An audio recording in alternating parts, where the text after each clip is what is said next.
नमस्कार साथियों, मैं आपका दोस्त अंकित एक बार फिर अपने चैनल HGA3 में आपका स्वागत करता हूँ।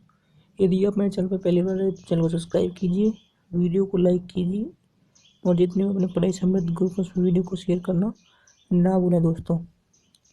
चलिए शुरुआत करते हैं अपने टॉपिक की। अपना टॉपिक चला है वायुमंडल की संरचना। वायुमंडल की संरचना में अपन 2 पार्ट कर चुके हैं।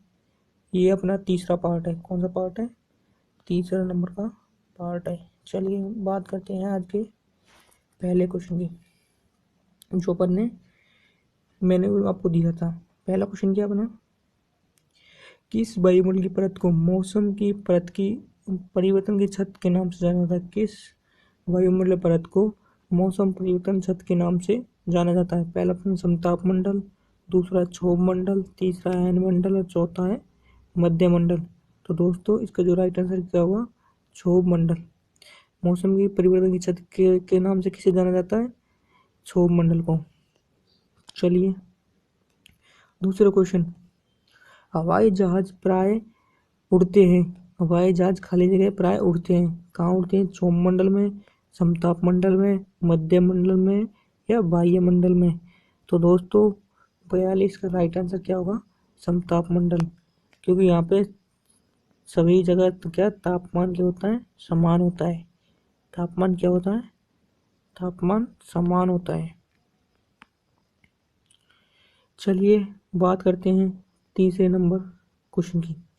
पृथ्वी की सतह से सबसे दूर वातावरणीय परत को क्या कहा जाता है? क्या कहते हैं? पृथ्वी की सतह से सबसे दूर वातावरणीय परत को क्या कहते हैं? पहला ऑप्शन है मध्यम मंडल, दूसरा है समताप मंडल, तीसरा है बाह्य मंडल, चौथा है आयन मंडल। तो दोस्तों 43 का तीसरा क्वेश्चन क्या अपना? पृथ्वी की सतह को सबसे दूर परत है उसको क्या कहते हैं? पहला ऑप्शन है मध्य मंडल, दूसरा ऑप्शन है अपने पास है समताप मंडल, तीसरा है बाह्य मंडल, चौथा है आयन मंडल। तो दोस्तों इसका राइट आंसर क्या होगा? बाह्य मंडल। इसकी हाइट कितनी है दोस्तों? इसकी है 36,000 किलोमीटर से ऊपर जो होता है उसको वो अपन क्या बोलते हैं? बाह्य मंडल। चलिए चौथा क्वेश्चन आज का। पृथ्वी के समीप पाए जाने वाली वायुमंडल परत को क्या कहते हैं? पृथ्वी के समीप पाए जाने वाली वायुमंडल परत को क्या कहते हैं? पहला ऑप्शन है ट्रोपोस्फियर, दूसरा ऑप्शन स्ट्रेटोस्फियर, तीसरा ऑप्शन है आयनोस्फियर, चौथा ऑप्शन है एक्सोस्फियर। तो दोस्तों 44 में जो क्या बोलेंगे इसको? ट्रोपोस्फियर। ट्रोपोस्फियर मतलब क्षोभ मंडल। चलिए बात करते हैं 5 नंबर क्वेश्चन की, 45वें क्वेश्चन की। वातावरण में सबसे ज्यादा ओजोन का संकीर्ण कहाँ होता है? वातावरण में सबसे ज्यादा ओजोन का संकेंद्रण कहाँ होता है? मतलब सबसे अधिक ओजोन परत कहाँ स्थित है? पहला ऑप्शन आयन मंडल में है, दूसरा ऑप्शन मध्य मंडल में है, तीसरा है समताप मंडल में, चौथा है क्षोभ मंडल में। क्वेश्चन क्या है अपना? 45वां क्वेश्चन क्या है? ओजोन की जो सबसे अधिक जो संग्रहण है केंद्र है वो कहाँ स्थित है? पहला ऑप्शन है आयन मंडल, दूसरा है मध्य मंडल, तीसरा है समताप मंडल, चौथा है क्षोभ मंडल। तो दोस्तों इसका राइट आंसर क्या होगा अपना? समताप मंडल। 45 का क्या होगा? समताप मंडल। चलिए बात करते हैं अपने छठे क्वेश्चन की। समुद्र तल पर औसत वायुदाब कितना होता है? समुद्र तल पर औसत वायुदाब कितना होता है? पहला ऑप्शन है 1003.25 मिलीबार, 1013.25 मिलीबार, 1023.25 मिलीबार, 1034.25 मिलीबार। तो दोस्तों 46 का लास्ट आंसर क्या होगा अपने पास में? 1013.25 मिलीबार।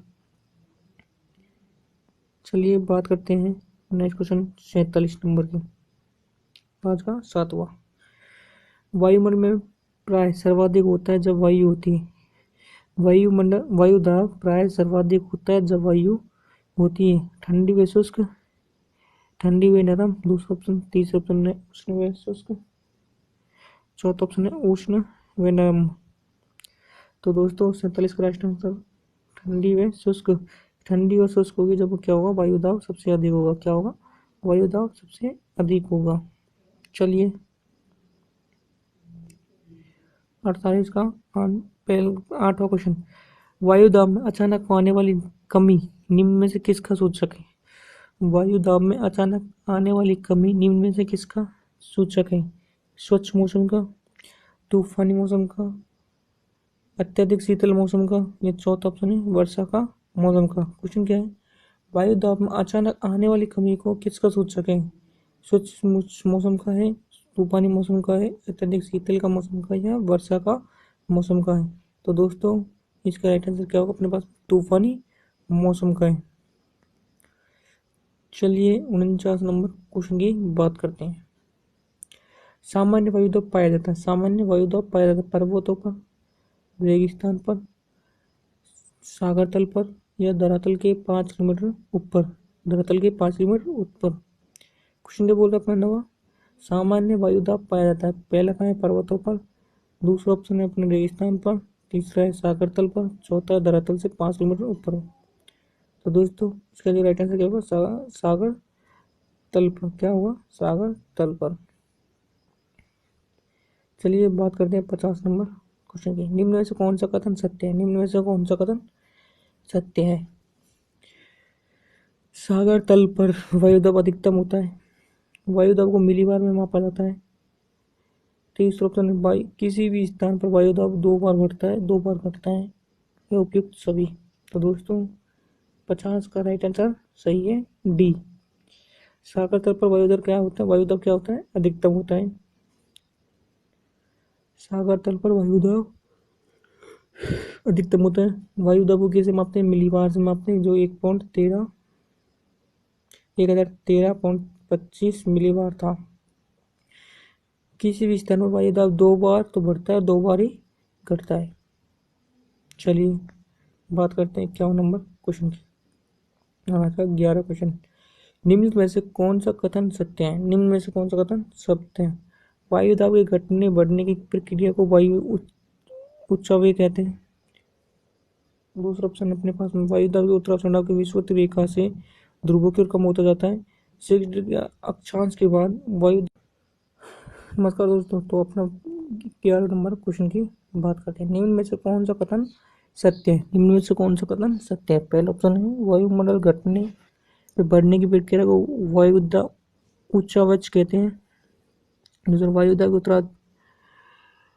उतराव चढ़ाव की विषुवत रेखा से ध्रुवों की ओर कम होता जाता है। दूसरा ऑप्शन है 60 डिग्री अक्षांश के बाद वायुदाब दैनिक उतराव चढ़ाव नहीं देखा जाता। चौथा ऑप्शन है उपयुक्त सभी। तो दोस्तों इसका आंसर क्या होगा? उपयुक्त सभी। चलिए बात करते हैं अपने 51 की क्वेश्चन की, 52 नंबर क्वेश्चन की, और आज का अपना आंसर 12वां क्वेश्चन। ग्लोब पर दाब कटिबंधों प्रेशर बेल्ट की संख्या कितनी है? ग्लोब पर दाब कटिबंधों या प्रेशर बेल्ट की संख्या कितनी है? पहला ऑप्शन है 5, दूसरा है 6, तीसरा है 7 और चौथा है 9। तो दोस्तों इसका जो बहुत का राइट आंसर क्या होगा? 7। कितनी है प्रेशर कटिबंध? कितने? 7। चलिए बात करते हैं अपने 13वें नंबर क्वेश्चन की। विश्वतीय विश्वतीय निम्न दाब पेटी का विस्तार विश्वतीय रेखा के दोनों ओर कितने अक्षांश तक मिलता है? विश्वतीय निम्न दाब पेटी का विस्तार विषुवत रेखा के दोनों ओर कितने अक्षांश पर मिलता है? दूसरा ऑप्शन है, पहला ऑप्शन है 5, दूसरा है 10, तीसरा 15, चौथा है अपना 5, नहीं चौथा अपने पास में 20 डिग्री। तो 253 का कितना आंसर होगा? 5 डिग्री। विषुवतीय निम्न दाब पेटी का विस्तार कितने काम विषुवतीय रेखा के कितने अक्षांश तक मिलता है? 5 डिग्री अक्षांश तक मिलता है। चलिए बात करते हैं अपने 5वें नंबर 54वें क्वेश्चन की। तो आज अपना है 14 क्वेश्चन। डोल ड्रम पेटी का विस्तार सामान्यतः पाया जाता है, डोल ड्रम पेटी का विस्तार सामान्यतः पाया जाता है 0 से 5 डिग्री उत्तर, 0 डिग्री से 5 डिग्री दक्षिण, 0 से 10 डिग्री उत्तर और 5 डिग्री नॉर्थ, 5 डिग्री साउथ। तो दोस्तों 54 का जो राइट आंसर क्या होगा? बस 0 डिग्री से 5 डिग्री उत्तर में क्या होती है? डोल ड्रम पेटी का विस्तार में। नहीं दोस्तों गलत हो गए। इसका क्या आंसर क्या होगा अपने पास में? 5 डिग्री नॉर्थ से 5 डिग्री दक्षिण तक। क्वेश्चन क्या अपना, डोल ड्रम जो पेटी का विस्तार है वो कहाँ पाया जाता है? 5 डिग्री नॉर्थ से 5 डिग्री साउथ तक। चलिए बात करते हैं 55 नंबर क्वेश्चन की। आज का है 15 नंबर क्वेश्चन। डोलरम क्षेत्र की विशेषता होती है। डोलरम क्षेत्र की विशेषता होती है निम्न दाब उच्च वायु का अवतरण, निम्न दाब मंद पूर्वी पवन, सामान्य दाब वायु का अवतरण, निम्न दाब व शांत पवन। तो दोस्तों डोलरम क्षेत्र की विशेषता कौन सी है अपने पास में 55 में?